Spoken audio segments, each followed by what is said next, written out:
Bismillahirrahmanirrahim. Assalamualaikum warahmatullahi wabarakatuh.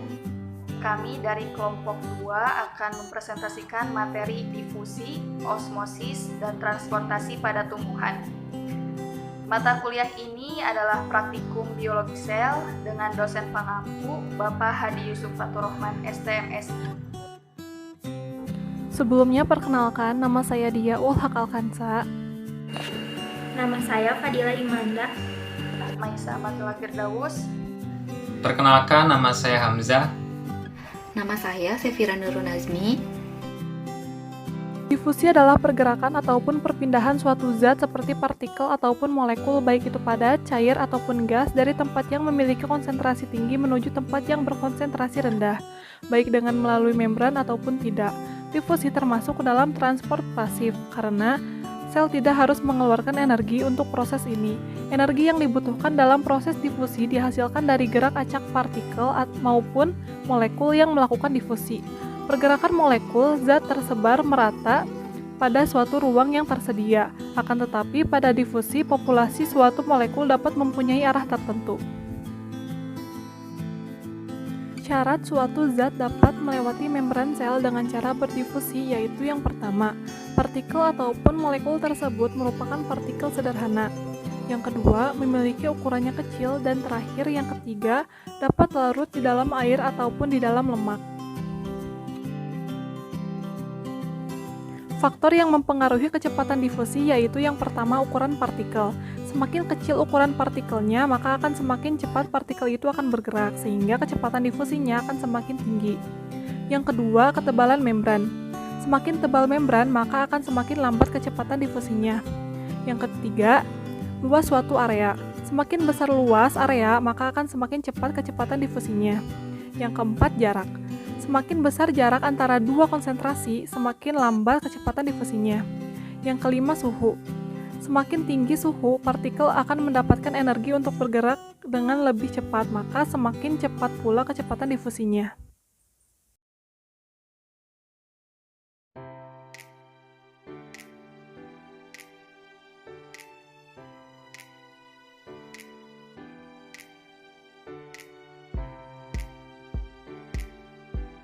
Tujuan dari praktikum suhu terhadap kecepatan difusi yaitu untuk memahami bagaimana proses difusi dan untuk memahami pengaruh suhu pada kecepatan difusi. Langkah yang pertama yaitu kita siapkan alat dan bahan yang diperlukan. Alatnya yaitu 3 buah gelas yang berukuran sama.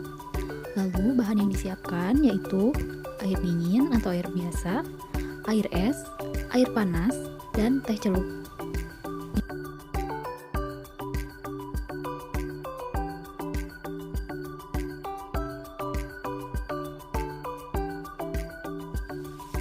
Selanjutnya, kita siapkan 3 buah gelas berukuran sama, lalu masing-masing gelas diisi dengan air. Yang pertama itu ada air dingin atau air biasa pada gelas A, lalu isi air es pada gelas B, dan isi air panas pada gelas C, dengan volume yang sama pada masing-masing gelas.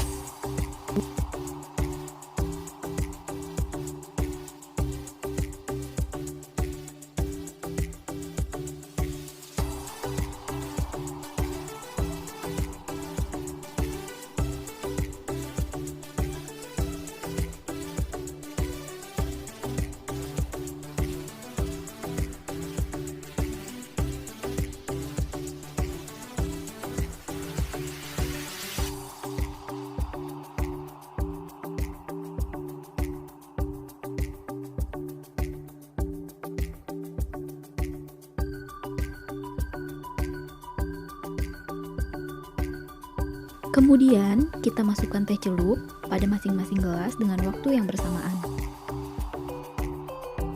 Lalu kita amati penyebaran teh celup pada masing-masing gelas tersebut.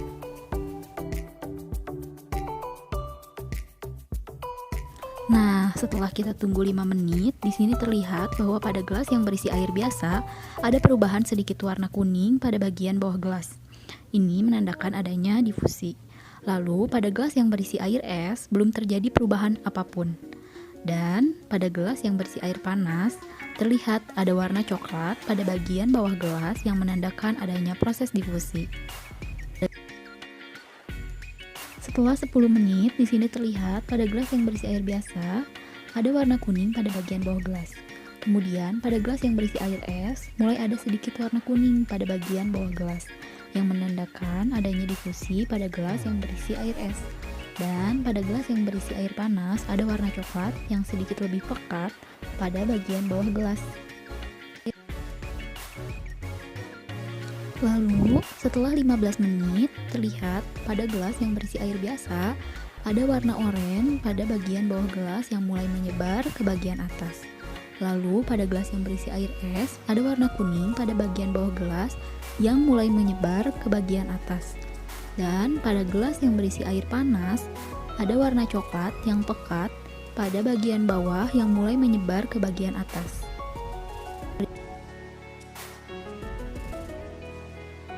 Dan setelah 20 menit lamanya, terlihat pada gelas yang berisi air biasa ada warna coklat muda pada bagian bawah gelas yang menyebar ke bagian atas. Lalu pada gelas yang berisi air es, terlihat warna kuning yang sudah menyebar ke bagian atas. Dan pada gelas yang berisi air panas, terlihat warna coklat pekat yang sudah menyebar ke bagian atas.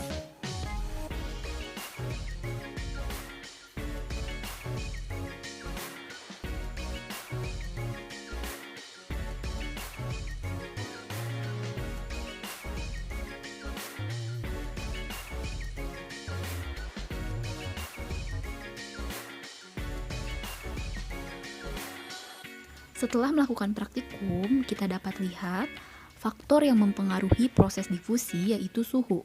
Karena suhu sangat berpengaruh terhadap kecepatan suatu partikel bergerak. Sebagai buktinya, teh celup yang dicelupkan pada air panas semakin cepat terjadi penyebaran warna dan warnanya pun semakin pekat. Maka, semakin tinggi suhu, maka kecepatan proses difusi semakin cepat. Begitu juga sebaliknya. Semakin rendah suhu, maka kecepatan proses difusinya semakin lambat.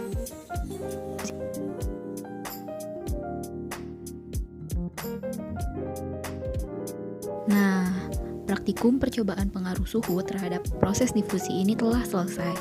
Sekian dan terima kasih. Nah, ini merupakan hasil praktikum difusi. Setelah kita menunggu selama 5 menit, kita amati. Di sini terlihat pada gelas yang berisi air biasa atau air dingin, itu ada perubahan, yaitu sedikit warna kuning di bagian bawah gelas. Ini menandakan adanya proses difusi. Lalu pada gelas yang berisi air es, di sini kita lihat belum terjadi perubahan apapun. Dan pada gelas yang berisi air panas, di sini terlihat sekali adanya warna coklat pada bagian bawah gelas yang menandakan adanya proses difusi. Nah, pada gelas yang berisi air panas ini, itu cepat sekali terjadinya proses difusi. Nah, di sini juga ada pengamatan selama 10 menit. Di sini terlihat bahwa gelas yang berisi air biasa atau air dingin ada warna kuning pada bagian bawah gelas. Kemudian pada gelas yang berisi air es, di sini mulai ada sedikit warna kuning pada bagian bawah gelas yang menandakan adanya proses difusi pada gelas yang berisi air es ini. Lalu pada gelas yang berisi air panas, di sini ada warna coklat yang sedikit pekat pada bagian bawah gelas. Nah, setelah 15 menit kita amati, di sini kita lihat bahwa pada gelas yang berisi air dingin atau air biasa, di sini ada warna oranye pada bagian bawah gelas yang mulai menyebar ke bagian permukaan atas. Lalu pada gelas yang berisi air es, di sini ada warna kuning pada bagian bawah gelas yang mulai menyebar juga ke permukaan bagian atas. Lalu pada gelas yang berisi air panas, di sini ada warna coklat pekat pada bagian bawah yang mulai menyebar ke bagian atas juga. Nah, di sini juga ada pengamatan setelah 20 menit. Terlihat pada gelas yang berisi air biasa atau air dingin ada warna coklat muda pada bagian bawah gelas yang menyebar ke bagian atas. Lalu pada gelas yang berisi air es terlihat warna kuning yang sudah menyebar pada bagian atas gelas. Dan pada gelas yang berisi air panas itu terlihat warna coklat pekat yang sudah menyebar ke bagian atas. Ini merupakan tabel pengamatan dari hasil praktikum difusi. Nah, dari tabel pengamatan ini kita dapat lihat bahwa faktor yang mempengaruhi proses difusi yaitu suhu. Karena suhu sangat berpengaruh terhadap kecepatan suatu partikel bergerak. Sebagai buktinya, di sini teh celup yang dicelupkan pada air panas, penyebaran warnanya semakin cepat dan warnanya pun semakin pekat. Sementara itu, pada teh celup yang dicelupkan pada air dingin dan air es, di sini penyebaran warnanya lambat. Maka semakin tinggi suhu, kecepatan proses difusi itu semakin cepat. Begitu juga sebaliknya, semakin rendah suhu, maka proses difusi itu semakin lambat.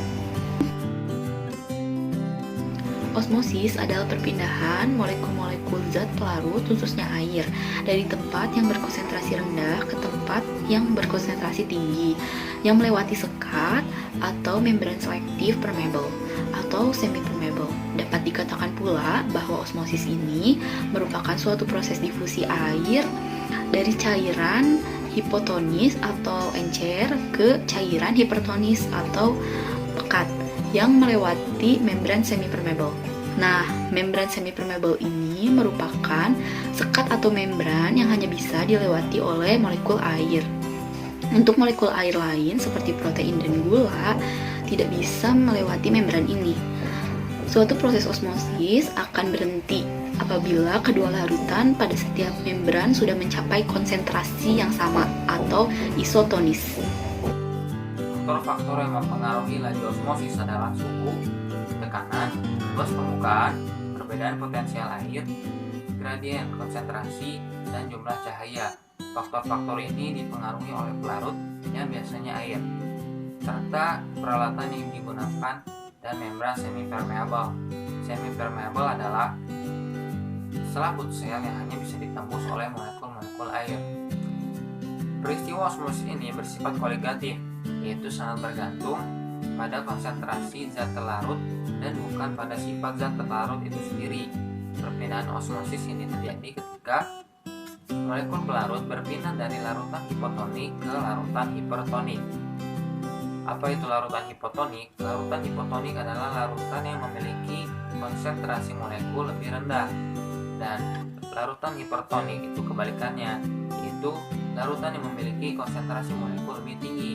Seperti praktikum yang kita lakukan, yaitu dengan menggunakan kentang yang direndam ke dalam larutan air garam yang bersifat hipertonik, atau larutan yang memiliki konsentrasi molekul terlarut lebih tinggi dibandingkan konsentrasi molekul terlarut pada kentang, sehingga terjadilah peristiwa osmosis.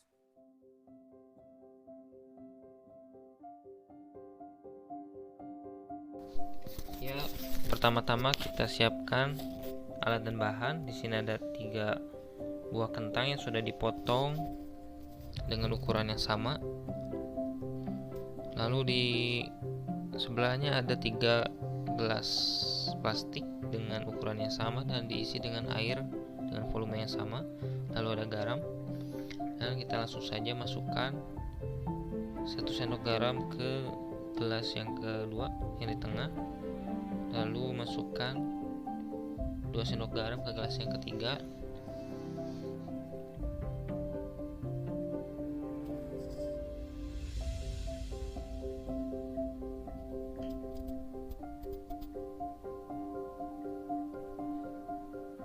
Nah, jangan lupa untuk diaduk larutannya hingga merata.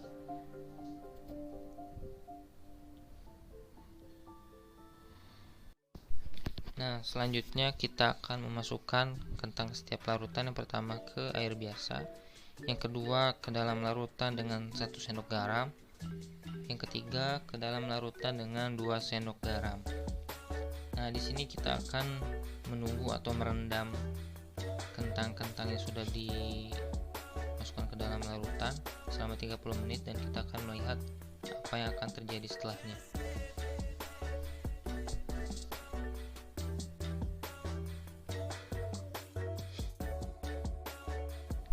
Sudah 30 menit.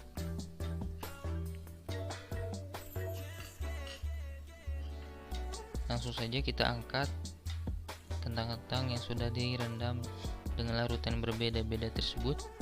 dan simpan di atas mangkok, dan kita akan lihat apa yang terjadi dengan kentang-kentang tersebut, apa terjadi perubahan atau tidak.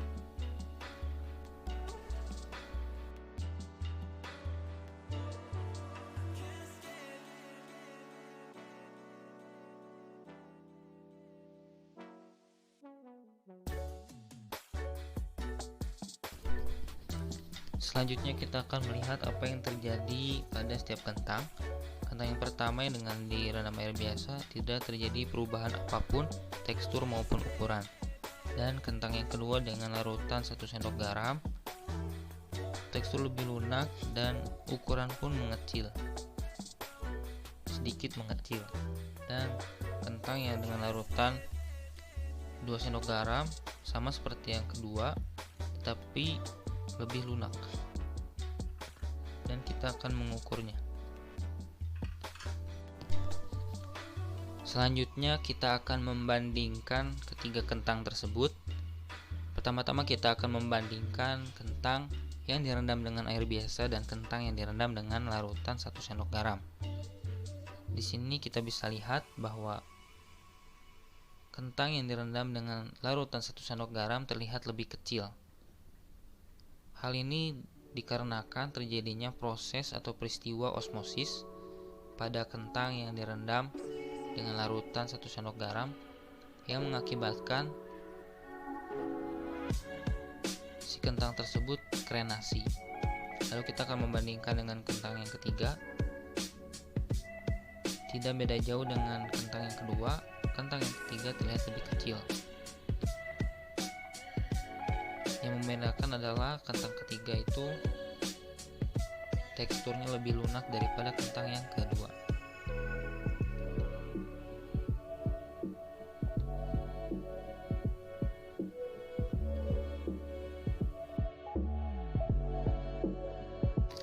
Kesimpulannya yaitu terjadinya peristiwa atau proses osmosis ketika kentang direndam dengan larutan garam, yang dimana osmosis merupakan peristiwa perpindahan molekul pelarut atau air dari daerah dengan konsentrasi encer atau rendah ke daerah dengan konsentrasi pekat atau tinggi melalui membran semi permeabel hingga mencapai kondisi setimbang. Apa itu semi permeabel? Semi permeabel yaitu selaput sel yang hanya bisa ditembus oleh molekul-molekul air. Nah, praktikum osmosis sudah selesai. Sekian dan terima kasih. Ini ada hasil pengamatan dari percobaan osmosis pada kentang yang kita lakukan dengan menggunakan metode perbedaan konsentrasi garam. Pertama-tama kita potong kentang sehingga berbentuk balok dengan ukuran yang sama, yaitu panjang 4 cm, lebar 1,5 cm, dan tinggi 2 cm.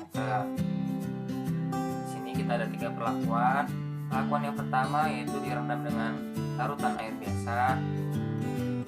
Perlakuan kedua yaitu larutan garam A atau 1 sendok garam. Larutan ketiga yaitu larutan garam B atau 2 sendok garam.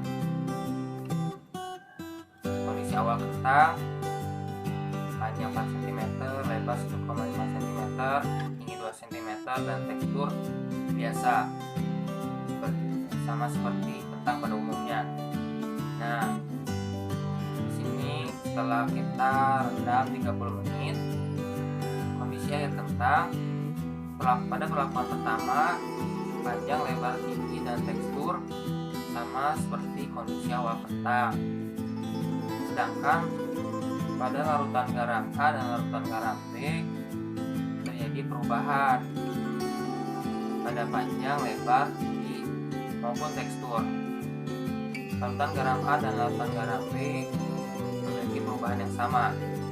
Panjang menjadi 3,9 cm, lebar menjadi 1,3 cm, dan tinggi menjadi 1,8 cm. Tekstur pun menjadi lebih lunak atau lebih empuk. Nah, perbedaan dari dua larutan ini adalah larutan garam B memiliki tekstur yang lebih lunak atau empuk dibandingkan, kita bisa lihat di sini ada foto hasil dari praktikum yang kita lakukan. Nah, sebenarnya di sini tuh terjadi perubahan pada kentang larutan garam 1 sendok dan kentang larutan garam 2 sendok. Namun mungkin tidak terlalu terlihat karena perubahannya tidak terlalu signifikan. Mengapa? Dalam proses osmosis kentang dapat mengalami perubahan ukuran. Perubahan ukuran yang terjadi pada sel kentang tersebut dikarenakan adanya peristiwa krenasi. Peristiwa krenasi yang terjadi tidak lepas dari peran proses osmosis, yang dimana peristiwa krenasi itu pada umumnya terjadi karena lingkungan sekitar sel yang bertonis. Hal ini menyebabkan cairan isi sel kentang keluar atau berpindah menuju ke medium atau lingkungan sekitar sel kentang, sehingga sel menjadi lebih kecil atau mengkerut. Pengertian transportasi pada tumbuhan. Transportasi pada tumbuhan yaitu suatu fase mengambil dan mengedarkan sari-sari makanan ke semua penjuru bagian tumbuhan. Setiap tumbuhan memiliki sistem transportasi, baik itu tumbuhan dikotil maupun tumbuhan monokotil. Sistem transportasi ini memiliki peran sangat penting untuk keberlangsungan hidup tumbuhan. Dengan adanya transportasi, maka garam-garam mineral yang ada di dalam tanah dapat terserap dan terjadi proses fotosintesis pada tumbuhan di daun dengan bantuan sinar matahari. Hasil proses fotosintesis tersebut diedarkan kembali oleh floem atau pembuluh tapis pada tumbuhan. Menurut sistem pengangkutannya, tumbuhan digolongkan menjadi dua, yaitu sistem pengangkutan pada tumbuhan tingkat tinggi dan sistem pengangkutan pada tumbuhan tingkat rendah. Sistem pengangkutan pada tumbuhan tingkat tinggi melalui pembuluh jaringan pengangkut seperti floem dan xilem. Beda halnya dengan sistem transportasi pada tumbuhan tingkat rendah. Proses mekanisme transportasi garam-garam mineral dan penyerapan air pada tumbuhan tingkat rendah justru tidak dilakukan dalam pembuluh jaringan, melainkan melalui semua jangkal tubuh tumbuhan tingkat rendah itu sendiri.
Hasil praktikum transportasi pada tanaman pacar air dilihat secara berkala selama 1 jam. Pada tanaman 1, daun berubah warna menjadi merah pekat. Hal ini dikarenakan adanya proses pengangkutan air berwarna oleh xilem dari akar ke daun. Namun pada tanaman 2, warna merah pada daun tidak terlalu pekat. Hal ini dikarenakan kurangnya daya tekan akar sebagai bagian utama pengangkut air. Nah, pada tanaman 3, air masih bisa terangkut ke batang, namun dalam waktu yang jauh lebih lama karena tidak adanya daya isap daun dan daya tekan akar. Nah, kesimpulannya, difusi adalah perpindahan zat dari konsentrasi tinggi ke konsentrasi rendah dan tidak harus melalui membran. Contoh sederhananya yaitu menyebarnya sirup saat dituangkan ke gelas berisi air putih. Nah, kita analogikan sirup itu konsentrasinya tinggi, sedangkan air putih itu konsentrasinya rendah, lalu menyebar, itu namanya berdifusi. Nah, sedangkan osmosis adalah perpindahan zat dari konsentrasi rendah ke konsentrasi tinggi, tapi melewati membran semi permeabel. Contoh sederhananya yaitu potongan wortel yang semakin berat saat direndam air, atau yang lebih gampangnya teh celup. Nah, itu ada osmosisnya. Perbedaan utama antara transport aktif, osmosis, dan difusi adalah energi yang dikeluarkan sel. Pada osmosis dan difusi, sel tidak mengeluarkan energi apapun untuk memindahkan zat melewati membran sel, karena zat berpindah sesuai dengan gradien konsentrasi. Dengan kata lain, difusi dan osmosis terjadi secara spontan. Transport aktif merupakan mekanisme pemindahan molekul atau zat tertentu melalui membran sel berlawanan arah dengan gradien konsentrasi. Oleh karena itu, harus ada energi tambahan dari sel yang digunakan untuk membantu perpindahan tersebut. Energi tambahan yang digunakan dalam proses transport aktif berasal dari ATP yang dihasilkan oleh mitokondria melalui proses respirasi. Contohnya pada tanaman pacar air. Cukup sekian laporan presentasi dari kelompok 2. Semoga bermanfaat bagi kita semua. Mohon maaf apabila ada kesalahan. Wassalamualaikum warahmatullahi wabarakatuh.